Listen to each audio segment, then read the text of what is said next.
Hello everyone, সবাই কেমন আছো? আশা করি সবাই ভালো আছো।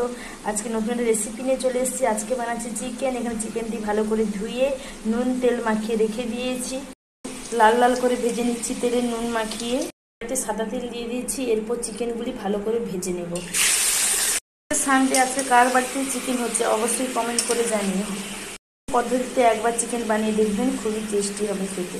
হালকা ভেজে শুকনো লঙ্কা আর তেজপাতা দিয়ে দিচ্ছি। এবার কিছুটা জিরা দিয়ে দিচ্ছি, গরম মশলা দিয়ে দেবো, সামান্য লবণ দিয়ে দেবো, রসুন বাটা 1 চামচ, গোলমরিচ জল দিয়ে ভালো করে গুলিয়ে নেব। দিয়ে দিচ্ছি, দিয়ে দেবো আদা বাটা, দিয়ে দেবো টমেটো পিউরি অ্যাড করেছি। এর মধ্যে ভেজে রাখা চিকেনটা অ্যাড করছি, আলুটাও দিয়ে দিচ্ছি। কত সময় তেল ছেড়ে দিয়েছি, যেহেতু এটা ভাজা চিকেন তার জন্য বেশি কষাতে দিয়েছি। এবার ফুটতে থাকবে। এর ওপর ধনে পাতা কুচি দিয়ে দেবো, গরম মশলা দিয়ে দিচ্ছি।